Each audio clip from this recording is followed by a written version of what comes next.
ہاں جی، بسم اللہ الرحمن الرحیم۔ آج ہم نے دیکھنا کیا ہے، لغہ کی اہمیت۔ تو کہتے ہیں جی فاللغۃ ہی الانسان۔ آپ کو پتہ ہے، جیسے ہم کہتے ہیں نا کہ ایک چیز دوسری چیز کے لیے لازم ہے اور دوسری پہلی کے لیے ملزوم ہے، یعنی دونوں ایک دوسرے کے لیے لازم و ملزوم ہیں۔ یہی مطلب ہے فاللغۃ ہی الانسان، کہ لینگویج کے بغیر انسان نہیں ہے اور انسان کے بغیر لینگویج نہیں۔ قال اللہ تبارک و تعالی، بسم اللہ الرحمن الرحیم، خلق الانسان علمہ البیان، صدق اللہ العظیم۔ ففي هذه الآية نلاحظ هذه العلاقة بين خلق الإنسان وتعليمه البيان۔ اب ہم دیکھتے کیا ہے کہ انسان کی جو تخلیق ہے اور جو اس کو تعلیم دی گئی، اللہ نے یہ نہیں کہا کہ ہم نے جسٹ انسان کو تعلیم دی، بلکہ کیا کہا کہ ہم نے انسان کو بیان سکھایا، یعنی الکلام بلسان مبین، کہ ایسا کلام جو واضح زبان میں ہے، مختلف عن وسائل الاتصال۔ وسائل اتصال سے مراد ہے ذرائع ابلاغ۔ اب اگر یہ کہا جاتا کہ ہم نے جسٹ انسان کو علم سکھایا یا انسان کو صرف سکھایا، تو وہ ایک روزمرہ کی ایک روٹین میٹر ہوتا، ایک ڈیلی لائف کی بات ہوتی، کہ جیسے باقی لوگ سیکھتے ہیں سکھاتے ہیں اسی طرح۔ لیکن یہاں پہ کہا کہ ہم نے انسان کو بیان سکھایا، یعنی کہ اس کو لسان مبین سکھائی، جو کہ دوسرے جتنے ذرائع اتصال و ابلاغ ہیں ان سے مختلف ہے، ان سے ہٹ کے۔ کیا مطلب ہوا کہ ما یسمى بلغۃ الطیور والحیوانات وغیرہ، کہ جیسے وہ زبان جو پرندوں کی ہے، دیگر حیوانات کی ہے، وہ ذرائع ابلاغ میں آتی ہے، وہ سادہ زبانوں میں آتی ہے۔ ہم نے انسان کا اس سے فرق رکھا ہے، ہم نے انسان کو وہی زبان یا وہی فہم، وہی ذریعہ ابلاغ نہیں دیا ہے جو کہ ہم نے دیگر جانداروں کو دیا ہے، بلکہ ہم نے اس کو بیان دیا ہے، واضح زبان دی ہے۔ فالمخلوق الوحید الذی یمتلک مثل هذا اللسان، یہ ایک اللہ کی واحد مخلوق ہے جو اس طرح کی زبان رکھتی ہے۔ وهذه الآداء والانسان والانسان وحدہ، اور وہ مخلوق کون سی ہے؟ انسان ہے، اور انسان کے پاس ہی یہ زبان ہے۔ باقی اللہ نے سب کے لیے ایک عمومی قاعدہ رکھا، ان کو ایک زبان دی سب کو، لیکن انسان کو زبان بلیغ عطا فرمائی۔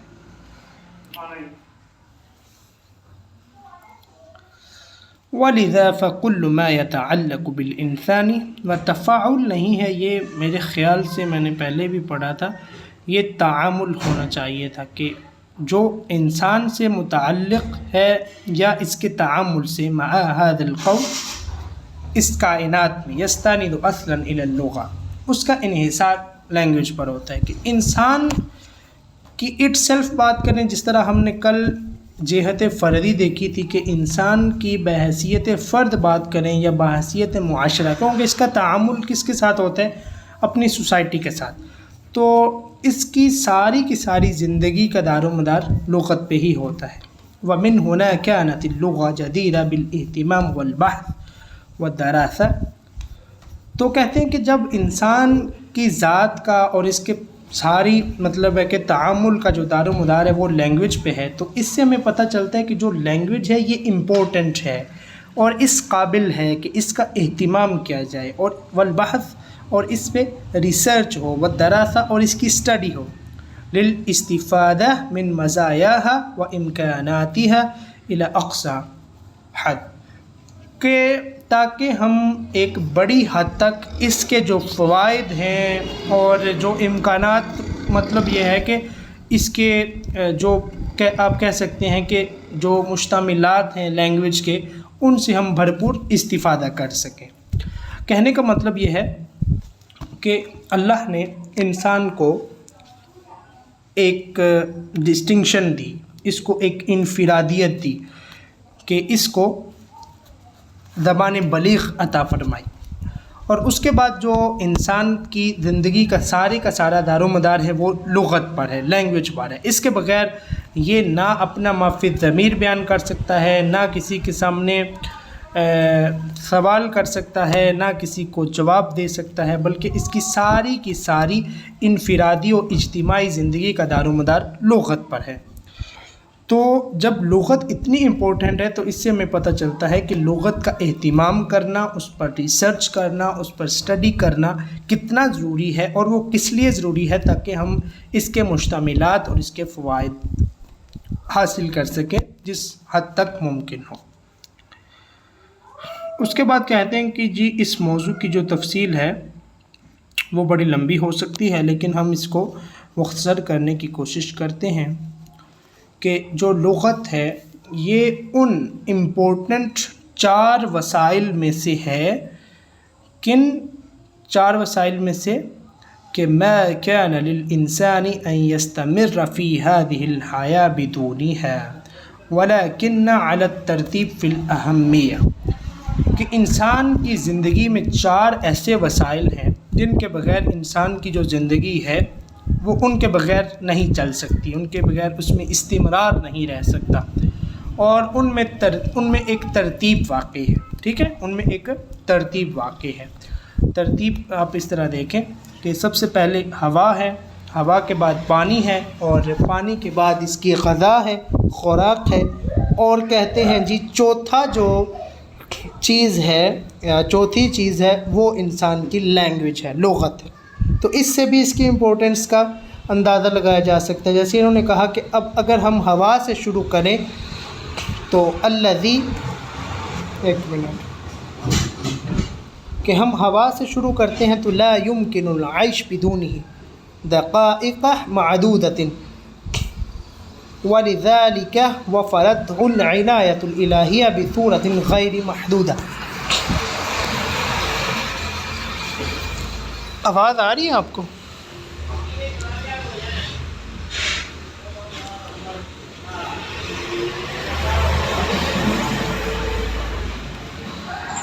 جی سر آ رہی ہے، صحیح آ رہی ہے، کلیئر؟ جی سر آ رہی ہے۔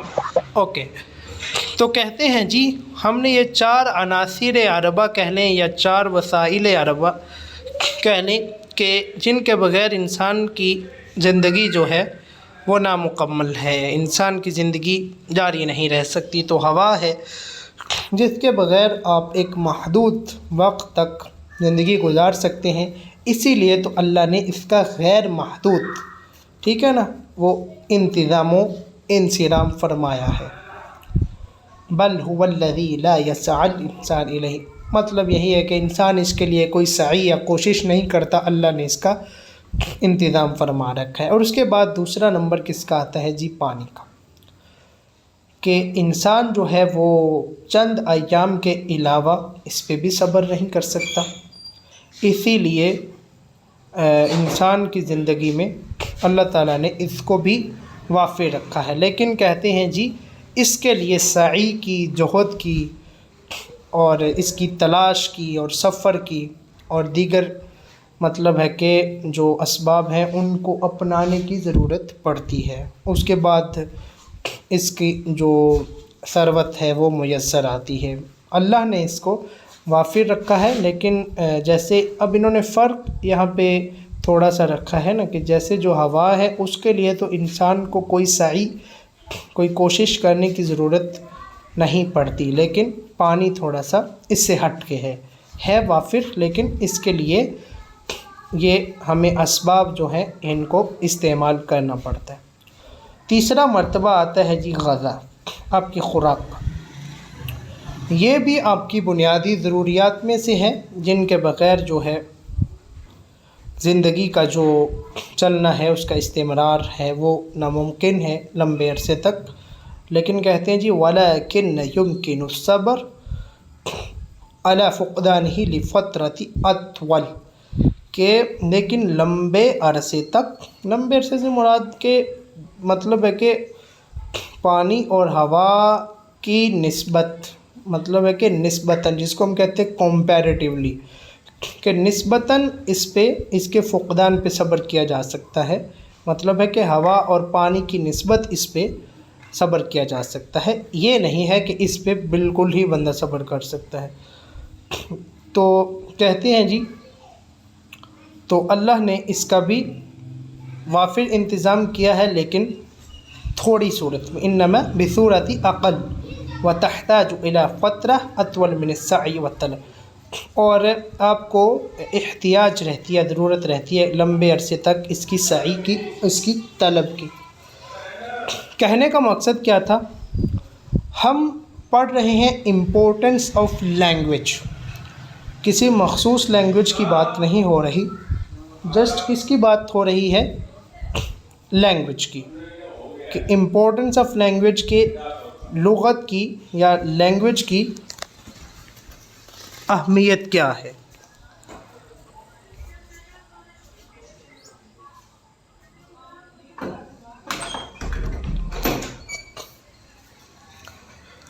تو انہوں نے لینگویج کی اہمیت، جس طرح ہم کہتے ہیں نا کہ ایک قاعدہ یا قلیہ ہم پڑھتے ہیں کہ تعرف الاشیاء بازدادها، کہ جو اشیاء ہیں ان کی پہچان ہوتی ہے ان کی ضد سے، ان کے جو مخالف چیز ہوتی ہے اس سے۔ تو امپورٹنس آف لینگویج ہمیں سمجھائی جا رہی ہے کہ اس کو آپ ان وسائل یا ان چیزوں میں سے ایک سمجھ سکتے ہیں جن کے بغیر انسان کی زندگی جو ہے وہ آگے نہیں چل سکتی۔ تو وہ یہ تین چیزیں ہیں، اور چوتھی ان کے ساتھ ملائی گئی ہے ہماری لینگویج۔ وَأَخِيرًا تَأْتِي اللُّغَةُ والتي قد تعيش البشرية بدونها فترات طويلة نسبياً۔ اب نسبیاً کا ترجمہ ہوتا ہے کمپیریٹیولی، کہتے ہیں کہ انسان نے زندگی گزاری ہے اور گزارتا بھی ہے لمبے عرصے تک اس کے بغیر۔ اب یہ نہیں ہے کہ اگر لغت نہ ہو تو انسان زندہ نہیں رہ سکتا ہے، ٹھیک ہے، باقی جو تین چیزیں ہیں ان کی نسبت زیادہ عرصے تک رہ سکتا ہے، لیکن کیا ہے کہ لما استطاعت ان تتقدم وتظہر وتبنى وتعمر، کہ انسان ترقی نہیں کر سکتا، پھل پھول نہیں سکتا، اور اس کی بنا یعنی تعمیر نہیں ہو سکتی۔ سمجھ آئی کہ آپ کی زندگی میں آپ کی جو آپ کہہ سکتے ہیں کہ آپ کے جتنے اسپیکٹس آف لائف ہیں، سوشل، اکنامک، ٹھیک ہے، پولیٹیکل، جتنے اسپیکٹس آف لائف ہیں، جتنے بھی زندگی کے پہلو ہیں، آپ ان میں لینگویج کے بغیر سروائیو کر جائیں گے، سروائیول ممکن ہے، لیکن ان کی ڈیولپمنٹ جو ہے، جو ان کی ڈیولپمنٹ ہے اور ان کا آگے پھلنا پھولنا ہے اور ترقی کرنا ہے، وہ نہیں ہو سکتا۔ اس لیے انہوں نے کہا کہ یہ جو عوامل الطبیعہ ہیں، کہ یعنی کہ جو آپ کے نیچرل یہ جو عوامل ہیں ان پہ یہ لینگویج بطور قرض بن گئی ہے، اور اسی طرح انسان کی زندگی پہ اوپر بھی قرض ہے، کہ انسان کی زندگی کی ترقی کا یا سائنٹیفک پروگریس کا لغت کے بغیر تصور ہی نہیں کیا جا سکتا۔ جیسے انہوں نے کہا کہ اذ اننا لا يمكن ان نتصور هذا التقدم العلمی الساعد لو كان الانسان دون لغت، کہ اگر انسان لینگویج کے بغیر ہوتا تو یہ جو ہم سائنٹیفک فیلڈ میں یا پریکٹیکل سائنس میں ترقی دیکھ رہے ہیں اس کا ہم تصور بھی نہیں کر سکتے تھے۔ سمجھ آئی کہ جس طرح باقی عوامل یا باقی ذرائع ہیں جو کہ انسان کی زندگی میں بہت امپورٹنٹ ہیں، اس طرح لینگویج بھی ہے، اس کے بغیر سروائیول آف ہیومینٹی یہ پاسبل ہے، وہ بھی for a time being, specific time being, ایک معقول عرصے تک، ٹھیک ہے، سروائیول ہو سکتا ہے، لیکن انسان اپنے کسی بھی مطلب ہے کہ معاشرے کے کسی بھی پہلو میں نہ ترقی کر سکتا ہے اور نہ ہی اپنی یہ جو سائنٹیفک لائف ہے، یہ جو نت نئی ایجادات ہیں، ڈیولپمنٹس ہیں، ٹھیک ہے، ڈسکوریز ہیں، ان کا تصور بھی لغت کے بغیر ممکن نہیں تھا۔ اس کے آگے تو یہ انہوں نے حوالہ جات ہی دیے ہوئے ہیں۔ اس کے آگے امپورٹنٹ چیز ہے جو آپ کو سمجھنی ہے، اور بہت ہی امپورٹنٹ ہے یہ، مائک پتہ نہیں کن کا آن ہو گیا۔ اچھا، اگر غلطی سے مائک آن ہوا ہے تو بند کر لیں، اور اگر آپ کو کوئی کام ہے تو وہ بھی ایک دفعہ آپ صبر کریں، تھوڑا سا ہمیں اور دیکھ لینے دیں۔ اس کے بعد ہے جی العلاقۃ بین اللغہ والفکر، اس پہ آ جائیں۔ یہ میں نے آپ سے پہلے بھی بات کی تھی کہ لازم و ملزوم، یعنی کہ جس کو ہم کہتے ہیں کہ یہ چیز اس کے بغیر ممکن نہیں اور یہ اس کے بغیر ممکن نہیں، اسی طرح لغہ اور فکر ہے، انسان کی جو فکر ہے، جو اس کا تھاٹ ہے، جو تھنکنگ ہے، اور جو لینگویج ہے، اس میں تعلق کیا ہے۔ یہ تعلق بہت ہی سمجھنے کے قابل ہے، یہ ایک بڑا ٹیکنیکل پوائنٹ ہے۔ قد اقر العلماء من القدیم ان اللغہ ہی جوہر التفکیر والسبب الظاہر ان التفکیر فی حقیقتہ عملیہ ذہنیہ لا تتم بدون اللغہ۔ اب دیکھیں کہ فکر کا اور لغت کا تعلق کتنا قریبی ہے، کہ اب دیکھیں کہ جو فکر ہے، جو پریکٹیکل فکر ہے، جو آپ کا سوچنا ہے، جو آپ کی ذہنی تفکیر ہے، وہ لینگویج کے بغیر ممکن نہیں ہو سکتی۔ یہ ہم نے کل بھی بات کی تھی کہ آپ کے سوچنے کے لیے آپ کے پاس ووکیبلری ہونی چاہیے۔